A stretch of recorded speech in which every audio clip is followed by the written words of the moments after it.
तो बच्चों अब हम पढ़ेंगे रियल फंक्शंस। अब देखिए रियल फंक्शंस क्या होते हैं।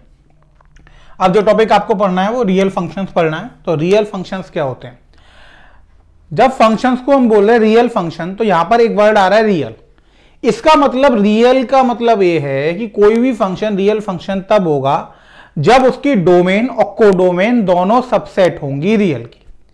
यानी एक फंक्शन की डोमेन भी रियल हो, कोडोमेन भी रियल हो, या उसके सबसेट हो, तो हम उस फंक्शन को क्या बोल देंगे? उस फंक्शन को हम बोल देंगे रियल फंक्शन। तो यहां पे a function F defines from A to B are called real function if A and B is subset of R. That is, अगर फंक्शन A से लेके B पर डिफाइन है and F is real function, अगर f कैसा function है? Real function, so a subset होगा r का और b भी सबसेट होगा r का। यानी कोई भी फंक्शन को हम रियल फंक्शन तब कह सकते हैं जब उसकी डोमेन भी रियल का सबसेट हो और कोडोमेन भी रियल का सबसेट हो। अब रियल में वो कुछ भी हो, उससे कोई मतलब नहीं है। यानी डोमेन में जो हम वैल्यू पुट करेंगे वो भी रियल एक्सिस से करेंगे और कोडोमेन में जो हमें वैल्यू मिलेगी वो भी रियल एक्सिस पे मिलेगी। तो ऐसे फंक्शंस को हम क्या कहते हैं? ऐसे फंक्शंस को हम बोलते हैं रियल फंक्शंस। इतनी बात आपको समझ में आई? अब रियल फंक्शंस पे क्वेश्चन कैसे अराइज होते हैं? रियल फंक्शंस पे जनरली हमें एक एफ दिया होता है और किसी पॉइंट पर उसकी वैल्यू पूछी जाती है। इस तरीके के क्वेश्चन यहां पर अराइज होते हैं। जैसे मैं आपको एक क्वेश्चन कराता हूं। हमने क्वेश्चन लिया, मान लीजिए हमने माना f x equals to x square plus 7x minus 3। अब उसने कह दिया find x minus 1, f of x minus 1। अब यहां पर जो क्वेश्चन था वो ये था कि हमें एक फंक्शन दे रखा था एफ एक्स, और एफ एक्स हमें क्या दे रखा था? एफ एक्स हमें दे रखा था x square plus 7x minus 3। अब वो ये कह रहा था कि फाइंड करिए आप एफ एक्स माइनस 1 की वैल्यू। एफ एक्स माइनस 1 हमें फाइंड करना था, तो हम कैसे करेंगे? देखिए, अब फंक्शन एक्स हमें पता है। अब आपने 10th क्लास में पॉलिनोमियल पढ़ा होगा। पॉलिनोमियल में आपने देखा होगा जब पी एक्स दे रखा होता था, तो P1 जब आप फाइंड करते थे तो x की जगह क्या लिख देते थे? 1। जब आप P2 फाइंड करते थे तो x की जगह क्या लिख देते थे? 2। यही तो करते थे बच्चों आप। इसी तरीके से यहां पर हमें fx दे रखा है और हमें क्या फाइंड करना है? हमें fx माइनस 1 फाइंड करना है। अब fx माइनस 1 फाइंड करना है, यानी अब फंक्शन में जहां जहां x लिख रहा था उसकी जगह हम क्या लिख देंगे? x माइनस 1 लिख देंगे। देखिए आप, जैसे f1 फाइंड करना होता मान लीजिए यहां पर, तो आप क्या लिखते हैं? 1 का square plus 7 into 1 minus 3, 1 plus 7 8, 8 minus 3 5। यही तो करते आप। इसी तरीके से आप ये मानिए कि यहां पर x माइनस 1 लिख रहा है। अब इसमें कंफ्यूजन मत लगे, ये x है, x है, अलग देखिए आप। अब हमें x की जगह जैसे यहां पे 1 रखना था, उसी जगह अब हमें यहां पे क्या रखना है? x माइनस 1 रखना है। तो ये वाला x, इसकी जगह x माइनस 1 का क्या हो गया? स्क्वायर हो गया, प्लस 7 x की जगह क्या हो गया? x minus 1 minus 3। अब इसको सॉल्व कर दीजिए तो ये हो गया x square plus 1 minus 2x plus 7x minus 7 minus 3।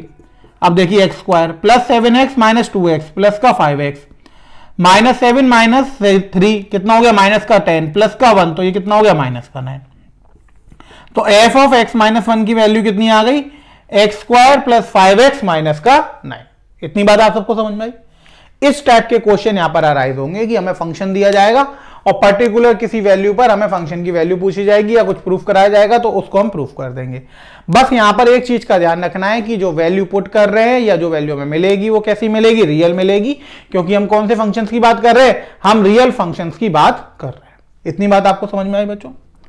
चलिए हम एक और एग्जाम्पल देखते हैं इसका, उससे आपको और क्लियर होगा कि हम इस टाइप के क्वेश्चन को कैसे सॉल्व करते हैं। तो बस आपको एक ही चीज का ध्यान रखना है रियल फंक्शन में, कि रियल फंक्शन में जो डोमेन और कोडोमेन आती हैं वो दोनों जो है वो रियल का सबसेट होती हैं, यानी आर का क्या होती हैं? वो सबसेट होती हैं। तो जो x है वो हमेशा कहां से बिलोंग करेगा? रियल से बिलोंग करेगा। रियल क्या होता है? Any number on x axis. ठीक है बच्चों, इतनी बात आपको समझ में? अब हम एक अगला क्वेश्चन डिस्कस करते हैं इसका। अगला क्वेश्चन हम कुछ स्टेप का लेंगे कि हमें एफ एक्स दिया जाएगा और एफ ऑफ एफ एक्स की वैल्यू निकालनी पड़ेगी, यानी उस फंक्शन में हमें उसी फंक्शन को उठाकर फिर से पुट करना पड़ेगा। अब आप कहेंगे ये कैसे होगा, तो देखो बच्चों कैसे होगा।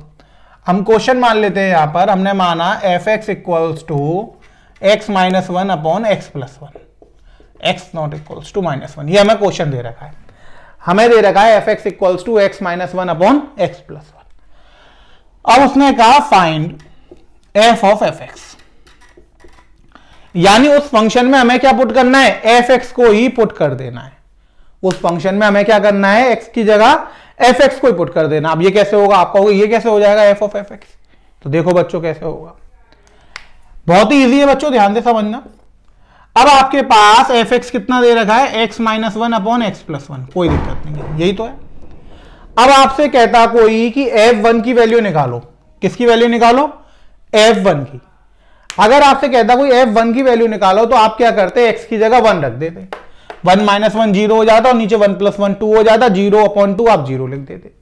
अब वो कहता है f2 की वैल्यू निकालो तो आप x की जगह 2 रख देते, 2 माइनस 1 हो जाता और नीचे 2 प्लस 1 हो जाता, यही तो करते बच्चों आप। अब यहां पर हमें क्या करना है, हमें फाइंड करना है एफ ऑफ एफ एक्स, यही तो फाइंड करना है। तो हमने लेट कर लिया, हमने मान लिया कि f x equals to lambda, इस वाले एफ एक्स को हमने किसके बराबर मान लिया, लैम्डा के बराबर। अब हमें क्या फाइंड करना है, एफ लैम्डा, यही तो फाइंड करना है। अब जैसे मैं इससे कह रहा था 1, तो आप एक्स की जगह 1 रख रहे थे, अब मैंने नाउ यहां पर क्या कर दिया, एफ लैम्डा कह दिया, आपसे एफ लैम्डा निकालो, तो आप क्या करोगे, लैम्डा माइनस 1 अपॉन में लैम्डा प्लस, ये तो करोगे बच्चों। यानी जहां जहां एक्स लिख रहा था वहां आपने क्या पुट कर दिया, लैम्डा। अब आपने लैम्डा माना क्या था, एफ एक्स, अब आपने पुट कर दिया lambda equals to f x, तो ये हो गया आपका एफ ऑफ एफ एक्स, यहां पे लैम्डा पुट हो गया। अब ये हो गया आपका F x minus one upon F x plus one, इतनी बात आपको समझ में आ गई। अब एफ एक्स की वैल्यू तो आपको पता ही है, यहां से वो पुट कर दीजिए, इस वाले एफ एक्स की जगह रखोगे तो एक्स माइनस वन अपॉन में एक्स प्लस वन, और यहां पे क्या आ जाएगा, माइनस का 1। इसी तरह नीचे से x minus one x plus one और नीचे क्या आ जाएगा, प्लस का 1। इतनी बात समझ में आई बच्चों। अब इसको आप आगे सॉल्व करोगे तो x minus one minus x हो जाएगा, माइनस 1 हो जाएगा, डिनोमीटर से डिनोमीटर तो कैंसिल हो जाएगा, फिर भी देख लीजिए लिख दिया। ये हो जाएगा आपका x माइनस वन, माइनस का इंटू हुआ था इसमें, अब ये प्लस आ जाएगा तो प्लस एक्स प्लस 1 हो जाएगा, और नीचे कितना आ जाएगा, x प्लस 1, ये तो कैंसिल हो गया। यहाँ पे x से x कैंसिल हो गया, यहाँ पे 1 से 1 कैंसिल हो गया। अभी आपका क्या बचा, माइनस वन माइनस 2, और यहाँ पे बचा 2x, 2 से 2 कैंसिल हो गया तो आ गया माइनस का 1 अपॉन एक्स। यानी एफ ऑफ एफ एक्स की वैल्यू कितनी आ गई आपके पास निकलकर, माइनस का 1 अपॉन एक्स। इतनी बात आपको समझ में आई बच्चों, इसमें कोई दिक्कत तो नहीं, क्लियर हुआ आपको कैसे करना है। यानी जब भी आपके पास ऐसा क्वेश्चन आएगा और आपको ऐसा कंफ्यूजन लग रहा है कि हम इसे कैसे निकालेंगे, तो जो अंदर हमें पुट करना है, मान लीजिए जैसे एफ एक्स यहां पे पुट करना था, या कोई कॉम्प्लेक्स सी इक्वेशन आ जाए और आपको ऐसा लगे कि क्या होगा, तो उसको लैम्डा मान लो। लैम्डा मान के तो आप आराम से पुट कर ही सकते हो एक्स की जगह लैम्डा। अब लैम्डा की वो वैल्यू पुट कर दो, तो यहां से आपको कोई भी कंफ्यूजन नहीं रहेगा और इजीली आपका क्या आ जाएगा, आंसर निकल कर आ जाएगा। इतना क्लियर हुआ बच्चों, ये समझ में आया हम इसे कैसे सॉल्व करा। आपने देखा बहुत ही आसान है, इसमें कुछ भी ऐसा तो है नहीं जो बहुत डिफिकल्ट हो, बहुत ही आसानी हो रहा है। बस आपको ही पुट करते वक्त ये ध्यान रखना कि वैल्यू हम सही पुट करें, ठीक है बच्चों। चलिए अगले क्वेश्चन की तरफ चलते हैं, नेक्स्ट क्वेश्चन करते हैं हम इसका। अब आपने 2 टाइप के यहां पर क्वेश्चन देख लिए कि कैसे होंगे, ठीक है। अब हम एक और टाइप का मैं आपको क्वेश्चन बता रहा हूं कि अगर उस टाइप का क्वेश्चन अराइज हुआ तो आप कैसे सॉल्व करेंगे। यहां पर मैंने आपको 2 टाइप के क्वेश्चन बता दिए कि वैल्यू फाइंड करनी है तो आप कैसे करेंगे, और मान लीजिए कि कुछ एफ ऑफ एफ एक्स आ जाए उसी फंक्शन में, उसी वैल्यू पुट करनी हो तो हम कैसे करेंगे। ये 2 टाइप तो आपने देख लिए। अब नेक्स्ट टाइप के क्वेश्चन पे हम चलते हैं कि अगले किस टाइप के क्वेश्चन यहां से हमें पूछे जाते हैं। देखिए उसके लिए हमने क्या करा कि हम एक क्वेश्चन लेंगे, तो यहां पर हमने मान लिया क्वेश्चन। अब हम लेते हैं यहां पर बच्चों आपके लिए, हमने माना चलिए कि एफ एक्स की जो वैल्यू है वो x माइनस 4 मान लिया। हमने एफ एक्स की वैल्यू कितनी मान ली, x माइनस 4, और जो जी एक्स है वो हमने मान लिया एक्स स्क्वायर माइनस 16 अपॉन में x plus 4, x not equals to minus 4 पे, और एक्स इक्वल्स टू माइनस 4 पे हमने मान लिया लैम्डा, ठीक है बच्चों। अब हमने कह दिया कि if function f and g are equal, find lambda. Question बात समझ में आई आपको? उसने हमसे क्या कहा कि हमने ये मान लिया कि जो एफ एक्स है वो किसके बराबर है, एक्स माइनस 4 के, और जी एक्स किसके बराबर है, एक्स स्क्वायर माइनस 16 अपॉन में एक्स प्लस 4 के। कब? जब एक्स माइनस 4 के बराबर नहीं है तब, और अगर एक्स माइनस 4 के बराबर है तो किसके बराबर है, लैम्डा के। अब उसने कहा है कि एफ और जी दो इक्वल फंक्शन है। अब दो फंक्शन अगर इक्वल हैं तो इनकी डोमेन भी बराबर होगी, कोडोमेन भी बराबर होगा, और एफ एक्स किसके बराबर होगा, जी एक्स के बराबर होगा। अब वो ये कह रहा है कि लैम्डा की वैल्यू आप निकाल कर दिखाइए। ठीक है बच्चों, अब देखिए सॉल्यूशन। अब जैसा कि आपको पता है कि दो फंक्शन एफ और जी इक्वल हैं। अब दो फंक्शन एफ और जी इक्वल कब होते हैं, दो फंक्शन एफ और जी इक्वल तब होते हैं जब डोमेन बराबर होती है, तो डोमेन से यहां से लैम्डा तो निकलेगा नहीं, कोडोमेन बराबर होती है वो भी नहीं, f x equals to g x होता है, यही तो होता है। तो यहां पे थर्ड कंडीशन का यूज करेंगे हम यहां पे लिखेंगे if f and g are equal functions, so f x equals to g x for every x, यही तो हो जाएगा। अब यहां पर लैम्डा जो मिल रहा है -4 पे मिल रहा है, तो हमने पुट कर दिया एक्स इक्वल्स टू -4, तो f -4 इक्वल्स टू जी -4 हो जाएगा, तभी तो लैम्डा मिलेगा। अब f -4 निकालने का मतलब है जहां x लिखा मैं -4 रख दूं तो -4 और g -4 हमें डायरेक्ट लैम्डा दे रखा है, तो ये हो गया -8 इक्वल्स टू लैम्डा। तो लैम्डा की वैल्यू बच्चों कितनी निकल कर आ गई, -8। देखिए कितना आसान है।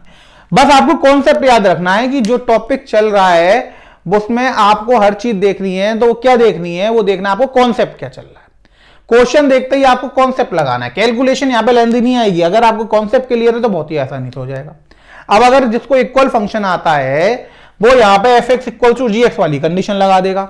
लैम्डा निकालना है तो वो देखेगा कि लैम्डा जो बोल रहा है वो जी में सिर्फ -4 पे मिल रहा है, तो -4 ही पुट कर दो। एफ में भी हमने -4 पुट कर दिया, यहां से लैम्डा की वैल्यू कितनी आ गई, -8 निकल कर आ गई। इतनी बात आप सबको समझ में आई बच्चों? ठीक है, अगले टाइप का क्वेश्चन देखते हैं हम। नेक्स्ट टाइप का क्वेश्चन देखते हैं बच्चों। अब देखिए अगला क्वेश्चन जो हम करेंगे बहुत ही इंपॉर्टेंट है, अलग अलग कंपटीशन एग्जाम्स में पूछा भी जा चुका है वो, तो उसको आप ध्यान से देखिएगा कि क्वेश्चन कैसे सॉल्व होगा। यहां पर हमने क्वेश्चन लिया कि if f is a real function defined as f x equals to x minus 1 over x plus 1, x not equals to -1, then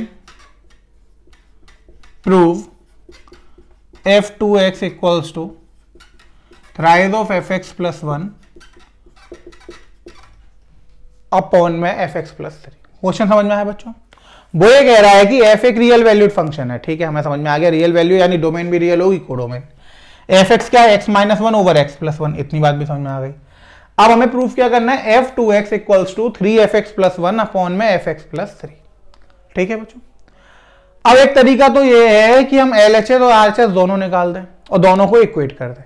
दूसरा तरीका क्या है कि कोई एक लेके चले उससे दूसरा ले आए। दोनों में से आप किसी भी मेथड से कर सकते हो, दोनों सही है। अब देखिए सॉल्यूशन, मैं RHS ले लेता हूं, वहां पे हमें जो प्रूफ करना है। RHS हमें कितना दे रखा है, 3fx प्लस 1 अपॉन में fx प्लस 3। वैल्यू पुट करते हैं 3। fx की वैल्यू कितनी है, x minus 1 over x plus 1 plus का 1, ये हो जाएगा x minus 1 over x plus 1 plus 3। अब इसमें आप 3 का इंटू करेंगे तो ऊपर हो जाएगा 3x minus 3 over x plus 1 plus 1, x minus 1 ये हो जाएगा प्लस का 3x प्लस 3 अपॉन में x प्लस 1, यही हो जाएगा बच्चों। अब इसमें भी आप एलसीएम लेंगे तो ये हो जाएगा 3x minus 3 plus x plus 1, यहां पर x plus 1, 3x plus x 4x, 3 minus 1 ये कितना हो जाएगा, प्लस का 2x प्लस 1, ये कैंसिल हो जाएगा। 3x प्लस x 4x, ये माइनस का 2 और ये 4x प्लस 2, 2 कॉमन लेके cancel, 2x minus 1 over 2x plus 1, ये वैल्यू आ गई। अब आप देखेंगे कि fx कितना था, x माइनस 1 x प्लस 1। अब यहां पर सब कुछ एक ही चीज है, बस x की जगह क्या लिखा हुआ है, 2x। देखिए अगर मैं x की जगह 2x लिख दूं तो ये 2x minus 1 over 2x plus 1 बन जाएगा। यानी इसको मैं क्या लिख सकता हूं, f2x इक्वल्स टू क्या हो गया, LHS। यानी हमें प्रूफ करना था LHS इक्वल टू RHS, वो हमने प्रूफ कर दिया। बच्चों आया समझ में आपको? मैंने क्या करा, आप चाहे तो अलग अलग दोनों को सॉल्व कर सकते हैं। अलग अलग कैसे करेंगे, मान लीजिए कि हमें fx जो दिया था वो दिया हुआ था x-1 ओवर x+1। अब आपने f2x निकालना है, तो x की जगह 2x-1 ओवर ये आ गया। अब आप LHS इक्वल टू RHS ऐसे भी लिख सकते हैं। मैंने क्या करा, मैंने RHS ले लिया, fx की वैल्यू रख दी। एल्जेब्रिकली तो आप सॉल्व कर ही लेंगे, ये तो आपके लिए बहुत आसान है। एलसीएम लिया और सॉल्व कर लिया, ये निकल कर आ गया। यहां से मुझे पता है कि x की जगह सिर्फ 2x आया, उसमें और कोई चेंज नहीं हुआ। जहां x लिखा हुआ था वहां पे हमने क्या लिख दिया, इसमें 2x लिख दिया, तो इसे हम क्या लिख सकते हैं, f2x। तो LHS इसके बराबर हो गया RHS के, तो यहां से ये इक्वल निकल कर आ गया। यानी यहां से हमने ये दिखा दिया कि ये रियल फंक्शन है, और यहां पर f ऑफ fx हमें 2x इसकी वैल्यू निकालनी थी, तो हमने निकाल के दिखा दी। तो यहां से फिर हमने लिख दिया LHS इक्वल टू RHS। ये बच्चों बात समझ में आ गई आपको? अब ऐसा नहीं है कि LHS आपने सर RHS ले लिया, हम पहले LHS लेते, तो जो आपका मन है वो लीजिए। पहले LHS निकालिए, RHS निकालिए, एक से दूसरे पे लेके जाइए, या फिर आप दोनों को निकाल लीजिए, फिर इक्वल करना है हमें। मेन एम हमारा क्या है कि हमें LHS इक्वल टू RHS दिखाना है। इतनी बात बच्चों समझ में आ गई? अब वो चाहे आप कोई भी मेथड यूज करिए, उससे कोई फर्क नहीं पड़ता। मैथ कभी भी ये लिख के नहीं देता कि आप LHS लेके ही चलिए और RHS लेकर आइए, ऐसा कोई भी रूल नहीं है। आप RHS लेके चलिए, LHS लेकर आइए। मान लीजिए आपको एक से दूसरा नहीं लाना, आप दोनों को अलग अलग सॉल्व करिए, बीच में कहीं रोकिए, जो दोनों इक्वल दिखा दें उस इक्वेशन से आप इक्वेट कर दीजिए। तो जैसा आपका मन करे आप वैसा यहां पर कर सकते हैं। ये मैथ में आपको फ्रीडम होती है। इतनी बात बच्चों समझ में आ गई?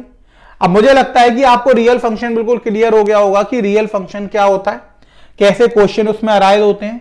अलग अलग टाइप के मैंने आपको क्वेश्चंस करा दिए हैं, जनरली जैसे एग्जाम्स में और वेरियस कॉम्पिटिशन एग्जाम्स में पूछे जाते हैं, तो वो मैंने आपको यहां पर करा दिए। ठीक है बच्चों, अब हम अगले टॉपिक की तरफ चलते हैं जो बहुत इंपॉर्टेंट है। अगला टॉपिक है डोमेन ऑफ रियल फंक्शन। हमने इससे पहले भी फंक्शन में डोमेन और कोडोमेन और रेंज आपके साथ डिस्कस करा है। अब हम उसे और ब्रीफली पढ़ेंगे, क्योंकि बच्चों ये डोमेन और रेंज निकालना बहुत ही ज्यादा इंपॉर्टेंट है फंक्शन के अंदर। ये पूरे आपको जब तक आप स्टडी करेंगे बोर्ड एग्जाम की 11th 12th और आप जिस कंपटीशन एग्जाम की तैयारी करेंगे, किसी की भी आप करिए, चाहे आप IIT की करिए, चाहे आप NDA की करिए और किसी अदर कॉम्पिटिटिव एग्जाम्स की करिए, तो वहां फंक्शन से बहुत ज्यादा क्वेश्चन पूछे जाते हैं। अब फंक्शन से जब क्वेश्चन पूछे जाएंगे तो वहां पर डोमेन और रेंज इंपॉर्टेंट रोल निभाएगा। तो अब हम डोमेन वाले कॉन्सेप्ट को डिटेल में आपके साथ डिस्कस करेंगे कि क्या डोमेन होती है और कैसे हम फाइंड करते हैं। अब हम यहां पे पढ़ रहे हैं डोमेन ऑफ रियल फंक्शंस। अब देखिए डोमेन क्या होता है। ये तो आपने पढ़ लिया कि डोमेन क्या होता है, जो वैल्यू हम पुट करते हैं। ठीक है, तो हम यहां पे लिख सकते हैं value which we put in a function called domain.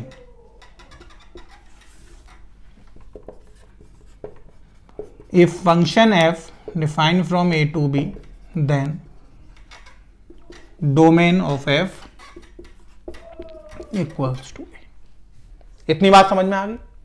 यानी value which we put in a function called domain.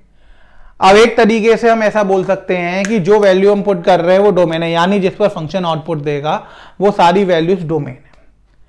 अब बात यहां पर आएगी कि वो कहेगा कि डोमेन फाइंड करो। डोमेन क्या करो बच्चों? फाइंड करो। अब आप कहोगे डोमेन फाइंड कैसे करते हैं? हमने तो ग्राफ की पढ़ ली, ग्राफ की डोमेन तो आपको निकालनी आ गई। अब डोमेन फाइंड करने का बच्चों मतलब क्या होता है कि हमें वो एक्स निकालना है जिसके लिए फंक्शन आउटपुट नहीं देगा और उसको हटा देना है। यानी ऐसे एक्स हमें देखने हैं जिनके लिए फंक्शन आउटपुट दे, वो डोमेन हो जाएगी। जिन एक्स के लिए फंक्शन आउटपुट देगा वो क्या होगा? डोमेन। जिनके लिए आउटपुट नहीं देगा उन्हें हटा देना। इतनी बात ही भाई। डोमेन क्या है? वो एक्स जिसके लिए आउटपुट मिल जाए। अब हमें ऐसे एक्स पहचानने हैं जिसके लिए हमें आउटपुट मिलेगा। अब उसके लिए अलग अलग कंडीशंस होती हैं, तो वो मैं आपके साथ डिस्कस कर रहा हूं। देखिए, जैसे हमने एक माना कि यहां पर एफ एक्स जो है वो ए एक्स प्लस बी की फॉर्म में, यानी लीनियर फॉर्म में, पॉलिनोमियल में, या फिर A x square plus B x plus C की फॉर्म में, इस टाइप की फॉर्म में। यानी हम बोल सकते हैं कि एफ एक्स जो है वो पॉलिनोमियल की फॉर्म में है। अब पॉलिनोमियल की फॉर्म में है तो यहां पे कोई रिस्ट्रिक्शन होगी, बताइए आप। यहां पे आप कोई भी एक्स डालिए, आंसर मिलेगा ही मिलेगा। ऐसी कोई रिस्ट्रिक्शन नहीं है कि ये वाला एक्स आप पुट नहीं कर सकते या कुछ नहीं कर सकते, क्योंकि पॉलिनोमियल में तो आप कुछ भी पुट करेंगे तो आपको आंसर मिलेगा ही मिलेगा बच्चों, ठीक है। तो जब भी आपके पास फंक्शन जो है पॉलिनोमियल होगा तो यहां पे जो डोमेन हो जाती है वो आर हो जाती है। डोमेन क्या हो जाती है? R, real. यानी आप एक्स कुछ भी पुट करिए तो एक्स बिलोंग्स टू यहां पर आ जाएगा रियल, ठीक है बच्चों। सेकंड जो हम फंक्शन मानते हैं वो मानते हैं रेशनल फंक्शन। रेशनल फंक्शन का मतलब क्या होता है? ए एक्स प्लस बी और नीचे सी एक्स प्लस डी। अब ये आपके आ जाते हैं रेशनल फंक्शन। रेशनल का मतलब क्या होता है? पी अपॉन क्यू की फॉर्म में होना, तो पी अपॉन क्यू। अब आपने ये बचपन से पढ़ते हुए आ रहे हैं कि रेशनल नंबर कौन से नंबर होते हैं। तो जब भी मैं आपसे, मान लीजिए आपके किसी टीचर ने पूछा हुआ रेशनल नंबर, तो आपने फटाफट हाथ उठा के क्या बोला होगा? सर ऐसे नंबर से रेशनल नंबर होते हैं जो पी अपॉन क्यू की फॉर्म में होते हैं। लेकिन उसके साथ एक कंडीशन भी होती है बच्चों, याद करो क्या थी वो कंडीशन? थी कि पी अपॉन क्यू भी तो होता है, लेकिन आगे कॉमा लगा के लिखा रहता था क्यू नॉट इक्वल टू 0। याद आया बच्चों? यहां पर हमें पी अपॉन क्यू तो लिखा रहता था, लेकिन कॉमा लगा के एक चीज और लिखी रहती थी। वो क्या लिखी रहती थी? वो लिखी रहती थी क्यू नॉट इक्वल्स टू 0। यानी पी अपॉन क्यू तो होगा, लेकिन वहां पर क्यू क्या नहीं होगा? क्यू 0 नहीं होगा। उसी तरीके से बच्चों आपको यहां पे क्या करना है? C x plus D not equal to 0, यानी C x not equals to minus D, x not equals to minus D upon C. यानी x की वैल्यू हम क्या नहीं पुट कर सकते? माइनस डी अपॉन सी पुट नहीं कर सकते, उसके अलावा हम कुछ भी पुट कर सकते। तो अगर आप यहां से डोमेन की बात करेंगे तो आप कहेंगे कि डोमेन सर रियल नंबर होगी, लेकिन उसमें से सिर्फ एक नंबर हटा दीजिए, वो कौन सा? डी अपॉन सी। क्यों? क्योंकि p अपॉन क्यू में q कभी भी क्या नहीं होता? 0 नहीं होता। आई बात बच्चों समझ में? तो जब भी आपके पास रेशनल आएगा तो आपको रेशनल में फंक्शन में क्या करना पड़ेगा? डोमेन निकालने के लिए आपको उस x को हटाना पड़ेगा जिसके लिए डिनोमिनेटर क्या हो रहा होगा? 0 हो रहा होगा। तो हमने लिख दिया C x plus D not equal to 0, C x not equals to minus D, x not equals to माइनस का डी बाय सी। इतनी बात बच्चों आपको समझ में आ गई? बहुत ही इंपॉर्टेंट चीज पढ़ रहे हैं हम बच्चों, बहुत ध्यान से पढ़िएगा। मैं आपको बहुत ही प्रैक्टिकल होके ये सारी चीजें समझा रहा हूं, प्रैक्टिकल इन द वे, बहुत ही सरल भाषा में मैं आपको बता रहा हूं, डेली यूज से जुड़ती हुई मैं आपको भाषा में बता रहा हूं, ठीक है ना। तो आप इन्हें बहुत ध्यान से समझिएगा। अगर आपको ये समझ में आ गए तो बहुत इजी है, इससे इजी कुछ भी नहीं है, और बड़े बड़े क्वेश्चन इससे यूं ही सॉल्व हो जाते हैं, ठीक है बच्चों। ये बात आपको समझ में आ गई? पॉलिनोमियल होगा तो नीचे कुछ है ही नहीं, ऊपर तो कोई दिक्कत ही नहीं है सर, कुछ भी एक्स रखो, आप कुछ भी आंसर निकालो, रियल हो गया। अगर रेशनल में आ जाता है तो आपने बचपन में ही पढ़ा है पी अपॉन क्यू में क्यू 0 नहीं होता। कैसी बातें कर रहे हैं सर आप? पढ़ा है कि नहीं पढ़ा है? बताओ बच्चों, पढ़ा है ना? तो क्यू 0 नहीं होगा तो ठीक है, हटा दिया सर, क्या दिक्कत आ रही है? C x plus D not equal to 0, x की वैल्यू निकाली। अब पूरी रियल लाइन में से कुछ भी पुट करो, बस एक पर्टिकुलर वैल्यू उठा दो। क्यों? क्योंकि उसके लिए नीचे वाला 0 है, तब वो हटा दिया। आया बच्चों समझ में? देखिए ये दो टाइप के मेन केस हो गए। अब इसके बाद हम अगले केस की तरफ चलते हैं। अगला केस कैसा आएगा? ये सारे मैं आपको एक जनरल केस बता रहा हूं जो मेल नहीं पूछे जाते हैं। इसके अलावा तो आपको अपने कॉन्सेप्ट लगाने पड़ेगा कि हमें वो एक्स हटाना है जिसके लिए क्या होगा? आंसर नहीं मिलेगा, ठीक है ना। तो वही तो हमने यहां पे करा था। अब मान लीजिए तीसरा जो एफ एक्स है वो आपके पास आ गया अंडर रूट में ए एक्स प्लस बी। अब रूट के अंदर जब एक्स प्लस बी आ गया तो रूट की एक कंडीशन होती है। आपने रूट फंक्शन जब मैंने पढ़ाया था तो मैंने आपको पढ़ाया था स्क्वायर रूट के अंदर कि डोमेन जो होती है वो क्या होती है? पॉजिटिव होती है। रूट के अंदर हमेशा कैसी वैल्यू आनी चाहिए? पॉजिटिव। ये तो आपने पढ़ा ही है कि रूट के अंदर हमेशा कैसी वैल्यू आती है? पॉजिटिव वैल्यू आती है। अब आप यहां पे जब देखेंगे रूट के अंदर पॉजिटिव आती है तो यहां के लिए क्या हो जाएगा कि ए एक्स प्लस बी की वैल्यू सर 0 हो या उससे बड़ी हो। ए एक्स प्लस बी की वैल्यू 0 हो या उससे बड़ी हो तो काम चल जाएगा। यानी ए एक्स की वैल्यू किससे बड़ी हो? माइनस बी से। तो एक्स की वैल्यू किससे बड़ी हो जाए? माइनस बी बाई ए से। अब आप कहोगे माइनस बी बाई ए से कैसे लेंगे? तो ये हमने माइनस इन्फिनिटी से इन्फिनिटी बनाया, यहाँ पे कहीं माइनस बी बाई ए। तो जब हम सीधे हाथ पे चलते हैं आरएचएस में तभी तो हमें बड़ी वैल्यू मिलती है। तो यहाँ पे जो एक्स है वो बिलोंग करेगा कहां से? वो बिलोंग करेगा माइनस बी बाई ए से लेकर इन्फिनिटी तक। ये आपने इंटरवल पढ़ लिए थे सेट्स में। एक्स जो बिलोंग करेगा वो कहां से करेगा? माइनस बी बाई ए से इन्फिनिटी तक। माइनस बी बाई इंक्लूड होगा तो यहाँ पे डॉट बना दोगे, यहाँ पे मैंने देखो क्लोज ब्रेसेस बनाया। इतनी बात समझ में आ गई? यानी माइनस बी बाई ए से छोटी वैल्यू नहीं लेंगे, उसके लिए नेगेटिव हो जाएगा। बताओ बच्चों समझ में आया इतना? अगला केस है कि जो एफ एक्स है वो है तो रूट में ही डिनोमिनेटर में, लेकिन अब क्या करोगे, अब आप कहोगे सर ए भी वही हो जाएगा कि A x plus B greater than equal to 0 रख दो पॉजिटिव, लेकिन नहीं बच्चों, अब ये डिनोमिनेटर में आ गया तो यहां से इक्वल का साइन हटाना पड़ेगा। ये आपको ध्यान रखना पड़ेगा कि यहां पे सिर्फ ये पॉजिटिव होगा, 0 के बराबर नहीं होगा, क्योंकि P अपॉन Q में Q कभी भी 0 नहीं होता। अगर उस x के लिए 0 हो गया तो नीचे 0 दे देगा, फिर तो नॉट डिफाइंड हो जाएगा। तो जब भी रूट नीचे आएगा तो आपको ये ध्यान रखना है कि उसके अंदर की वैल्यू कैसी होनी चाहिए, सिर्फ पॉजिटिव होनी चाहिए, 0 के बराबर नहीं होनी चाहिए। अब बाकी सॉल्व ऐसे ही होगा कि ax की वैल्यू किससे बड़ी हो गई, माइनस बी से, x की वैल्यू किससे बड़ी हो गई, माइनस बी अपॉन ए से बड़ी हो गई, बस ये इक्वल टू वाला साइन हट जाएगा, तो x बिलोंग क्या करेगा, open interval minus B upon A से लेकर इन्फिनिटी। इतनी बात बच्चों समझ में आई। लॉग वाले केस में आपको पता ही है कि लॉग की वैल्यू कैसी होनी चाहिए, पॉजिटिव होनी चाहिए। वो मैंने आपको फंक्शन जब मैंने ग्राफ पढ़ाए थे उसमें मैंने आपको पढ़ा दिया था। तो सारे केस ये आपके अराइज हो गए, जितने मेन टाइप के केस पूछे जाते हैं मैंने आपको बता दिए। बाकी हम इससे रिलेटेड अब कुछ क्वेश्चंस डिस्कस करते हैं, उससे आपके कॉन्सेप्ट और क्लियर होंगे। ठीक है, तो बहुत ही इंपॉर्टेंट क्वेश्चंस आते हैं बच्चों यहां से, और बहुत ही ज्यादा जरूरत पड़ती है, not in 11 in 12th also. तो ये आप ध्यान रखिएगा कि इसको आप बहुत ध्यान से पढ़ लें, जो भी चीज समझ में नहीं आए एक बार आप देख ले उसे दोबारा, ठीक है, आपको क्लियर हो जाएगी। अब देखिए मैं एक क्वेश्चन लेके मैं आपको समझाता हूं। अब क्वेश्चन आया फाइंड डोमेन, ठीक है। तो पहले पार्ट में हमने मान लिया कि हमें एफ एक्स दिया है 1 upon x plus 2, second part में हमें एफ एक्स दिया है x minus 1 over x plus 3, third part हमने माना कि हमें एफ एक्स दिया है x square plus 3x plus 5 upon में x square minus 5x plus 4, और एक केस देख लीजिए, फोर्थ पार्ट में हमने मान लिया एफ एक्स अंडर रूट में x माइनस 2, फिफ्थ पार्ट में हमें मान लिया एफ एक्स अंडर रूट में 4 माइनस एक्स, और एक और पार्ट हम लेके चलते हैं f x equals to 1 upon under root में 1 माइनस एक्स। ये सारे पार्ट मान लीजिए मैं दिए। अब हमने ये क्वेश्चंस मान लिए कि ये सारे हमें क्वेश्चन फंक्शन दिए हैं और हमें इनकी क्या फाइंड करनी है, हमें इनकी डोमेन फाइंड करनी है। ठीक है बच्चों, अब देखिए हम डोमेन कैसे फाइंड करेंगे। अब डोमेन फाइंड करने के लिए मैंने आपको कंडीशन बताई थी, उसी का आपको यूज करना है। देखिए एक एक करके हम सॉल्व करते हैं। पहला वाला हम लेते हैं। पहले वाले क्वेश्चन में हमें एफ एक्स कितना दे रखा है, 1 अपॉन एक्स प्लस 2। अब 1 अपॉन एक्स प्लस 2 दे रखा है, यानी पी अपॉन क्यू है। मैंने आपको बताया था पी अपॉन क्यू में क्यू क्या नहीं होना चाहिए, 0 नहीं होना चाहिए। तो यहां पर आप देखेंगे कि x प्लस 2 क्या नहीं होना चाहिए, 0, यानी x की वैल्यू क्या नहीं होनी चाहिए, -2 नहीं होनी चाहिए। यही हो जाएगा बच्चों। तो यहां से डोमेन क्या निकल आएगी आपके पास, यहां से आपके पास डोमेन निकल आएगी कि रियल आएगी, लेकिन उसमें से सिर्फ क्या हटा दो, -2 हटा दो। कितना आसान है देखिए, आप आया समझ में आपको। अगर आपको कॉन्सेप्ट पता है तो आप आराम से सॉल्व कर लेंगे। सेकंड क्वेश्चन देखिए, सेकंड क्वेश्चन में भी वही है कि P अपॉन Q की फॉर्म में Q 0 होगा। P से कोई लेना देना नहीं है आपको, P कुछ भी रहे उससे कोई मतलब नहीं है आपको सिर्फ किससे मतलब है, Q से मतलब है। Q 0 नहीं होना चाहिए। तो x plus 3 not equal to 0, x not equal to -3। तो आप डोमेन क्या लिख देंगे, आप डोमेन लिख देंगे रियल -3। इतनी बात आपको समझ में आई बच्चों। अब ऐसा कोई जरूरी थोड़ी है कि लीनियर इक्वेशन ही आती रहेगी, क्वाड्रेटिक आ गई। अब एफ एक्स फिर भी पॉलिनोमियल है, ऊपर एक क्वाड्रेटिक इक्वेशन है, नीचे भी क्वाड्रेटिक इक्वेशन है, उससे क्या फर्क पड़ रहा है, कुछ नहीं।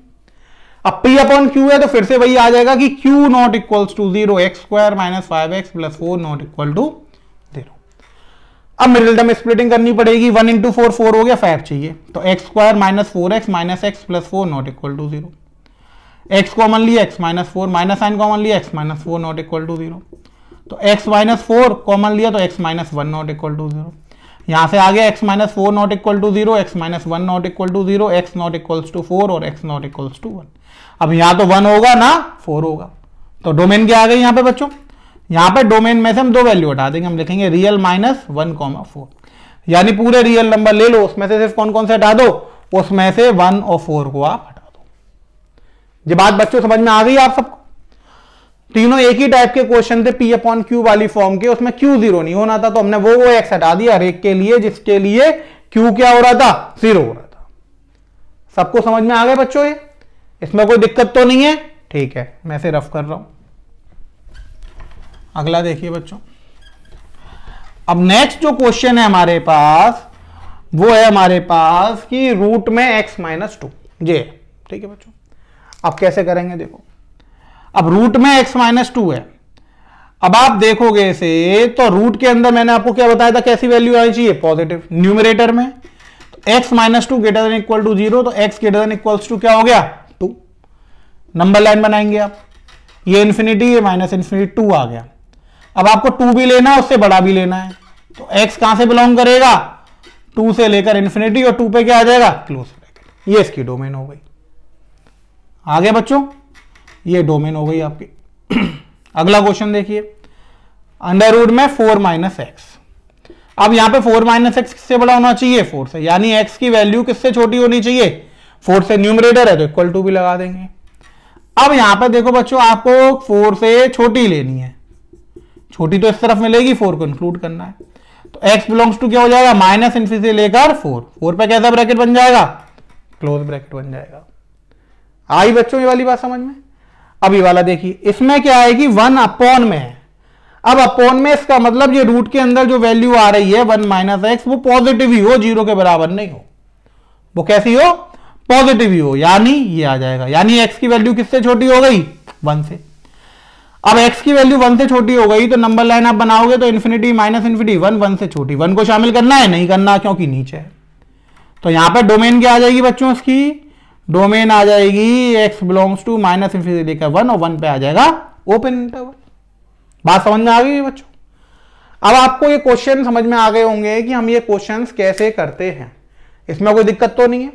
इस टाइप के जब भी आपके पास क्वेश्चन आएंगे तो आप उन्हें अटेम्प्ट कर लेंगे।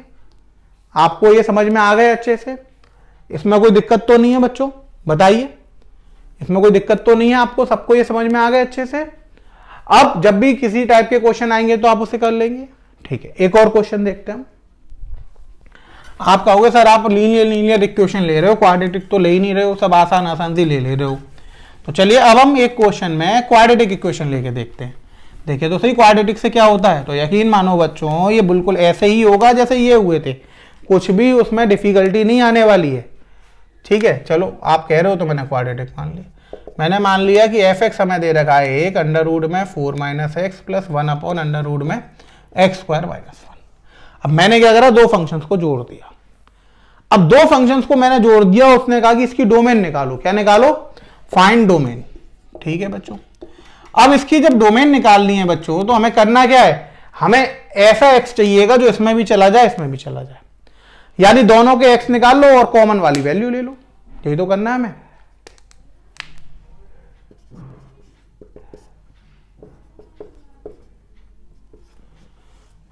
अब देखिए under root 4 minus x, under root 4 minus x, इसका मतलब 4 माइनस एक्स की वैल्यू किससे बड़ी होनी चाहिए, 0 से।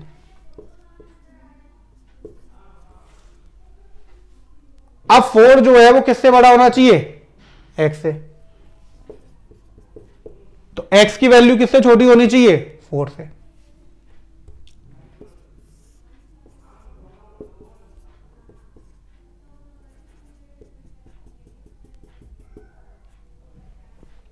फोर से छोटी होनी।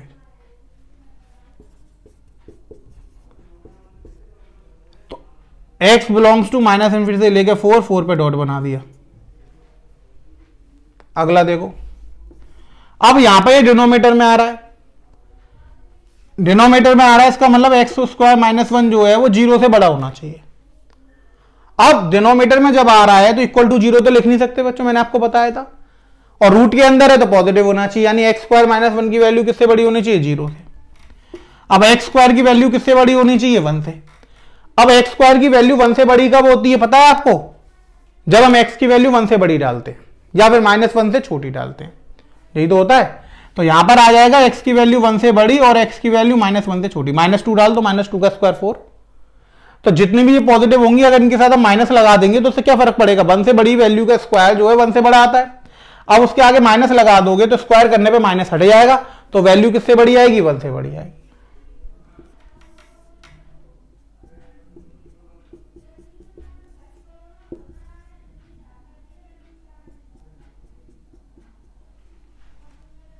अब जो आ गया, अब मान लो इन दो क्वेश्चंस में हमें सॉल्व करना है। देखो अब हमें ऐसा एक्स लेना है जो दोनों में कॉमन हो, तो नंबर लाइन पे आप पुट कर लो।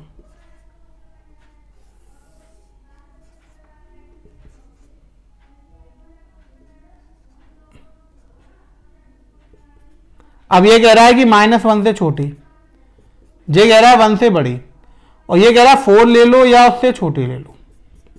अब देखो दोनों का कॉमन पार्ट एक तो ये आ गया और कॉमन पार्ट ये आ गया, तो हम क्या लिखेंगे, x बिलोंग्स टू -∞ से -1 और -1 को शामिल नहीं करेंगे। अब हमें ये भी लेना है, तो दो पार्ट को जोड़ने के लिए हम यूनियन लगाते हैं। यूनियन ही तो मैंने आपको बताया था, दो पार्ट को जो हम जोड़ते हैं तो क्या लगाते हैं, यूनियन। सेट में हमने पढ़ा था 1 से लेके 4। अब यहां पे -1 शामिल नहीं है, 1 भी शामिल नहीं है, 4 शामिल है, तो 4 पे ब्रैकेट लगा दिया। आ गया समझ में? तो -1 शामिल नहीं है तो -1 लगा दिया, 1 शामिल नहीं है तो 1 लगा दिया, 4 को शामिल करना तो 4 पे हमने क्या लगा दिया, क्लोज ब्रैकेट, और इन पे हमने क्या लगा दिया, ओपन ब्रैकेट। इतनी बात आप सबको समझ में आ गई? तो ये हमारा इस क्वेश्चन का आंसर हो गया कि डोमेन क्या आएगी, -∞ से -1 यूनियन 1 से लेके 4। आया बच्चों समझ में? यानी जब भी दो अलग अलग फंक्शन दिए जाएंगे वो आपको जोड़कर दिए जाएंगे और आपसे कहेंगे कि डोमेन निकालो आप, तो आप डोमेन कैसे निकालेंगे, दोनों की अलग अलग डोमेन निकाल लें और वो एक्स ले लें जो दोनों के को सेटिस्फाई कर रहा हो, क्योंकि दोनों में जाना है ना, वो एक्स पहले में भी जाना है दूसरे में भी जाना है। जब दोनों में जाना है तो हमें ऐसा एक्स लेना पड़ेगा जो दोनों को क्या करे, सेटिस्फाई करे। इतनी बात आप सबको समझ में आ गई बच्चों? इसमें कोई दिक्कत तो नहीं है? ठीक है, तो आज की क्लास हम यहीं पे रोकते हैं। Thank you students.